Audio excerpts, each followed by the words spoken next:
Halo guys, Assalamualaikum warahmatullahi wabarakatuh. Perkenalkan, nama gue Rian Nurfalah. Gue berasal dari Kampus Global Institute. Dan ini merupakan vlog pertama gue.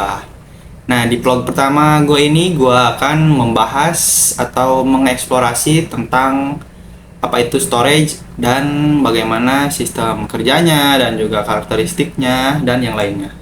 Nah, kenapa gue membuat vlog ini? Gue membuat vlog ini dikarenakan untuk penilaian tugas UAS dari mata kuliah pengantar teknologi manajemen.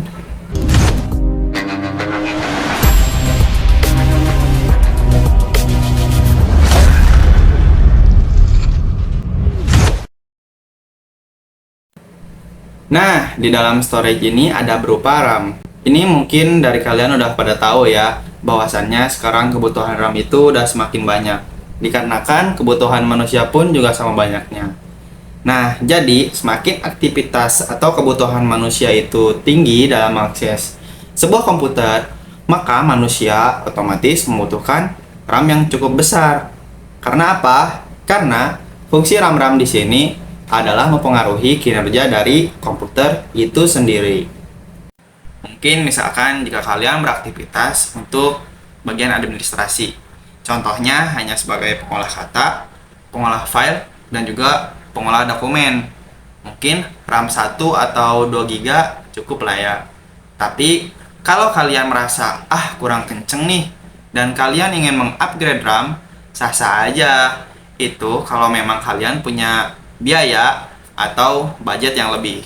Karena kembali lagi bahwa RAM ini mempengaruhi kinerja komputer. Tinggal bagaimana kalian menyesuaikan dengan kebutuhan kalian itu sendiri. Nah, berikut gua akan menampilkan jenis-jenis RAM. Yang pertama ada SDRAM. Lalu ada DRAM, SRAM, dan yang terakhir adalah EDORAM. Nah, itulah RAM-RAM yang kita gunakan selama ini. Tentunya RAM itu terus berkembang dari waktu ke waktu hingga sampai saat ini. Dan tentunya terus dikembangkan lagi. Selanjutnya ada ROM. Kalau RAM tadi, fungsinya untuk mempercepat sebuah kinerja dalam komputer sistem. Nah, kalau ROM ini sifatnya permanen dan tidak mudah hilang kalau mati listrik ataupun mati lampu. Sedikit contohnya itu ketika kalian membooting sebuah komputer ataupun kalian menyalakan sebuah komputer, itu sebetulnya fungsi ROM juga sedang bekerja. Nah, kalau tadi ada primary storage, kali ini ada secondary storage. Ini merupakan penyimpanan kedua. Mungkin dari kalian udah pada tahu ya, di sini ada gambar kaset. Nah, zaman dahulu kita sebagai manusia masih menggunakan kaset untuk melakukan perekaman tentunya. Dan sampai sekarang pun juga masih digunakan. Karena memang kaset ini mungkin punya pangsa pasar tersendiri ya. Selanjutnya, ada magnetic disk. Bentuknya cukup mirip seperti hard disk, namun berbeda.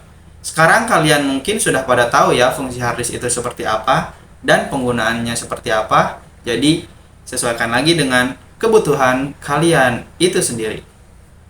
Selanjutnya, ada floppy disk. Ini adalah disket. Nah, sebelum berkembangnya zaman sekarang, penyimpanan sudah semakin berkembang dan banyak macam-macamnya.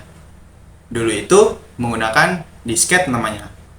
Ya, disket ini penyimpanannya tidak begitu banyak dan hanya ya mungkin beberapa MB saja lah. Dan sekarang sudah tidak ada lagi penggunaannya.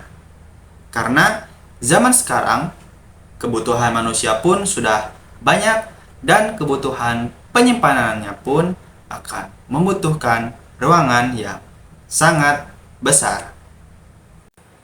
Selanjutnya ada karakteristik media penyimpanan, yakni kecepatan.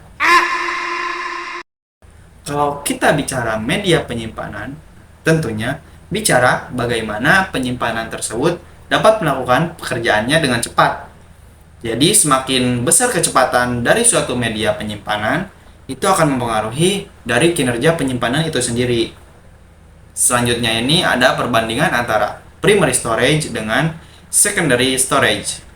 Nah, Primary storage itu hanya akan menyimpan data ketika komputer menyala, sedangkan secondary storage hanya dapat menyimpan data jika komputer mati. Itulah salah satu perbedaan dari primary storage dengan secondary storage. Mungkin cukup sekian video dari saya ataupun vlog dari saya. Apabila materi ini kurang cukup bagi kalian, kalian bisa ya searching-searching lagi lah di Google. Kurang lebihnya mohon maaf. Wassalamualaikum warahmatullahi wabarakatuh.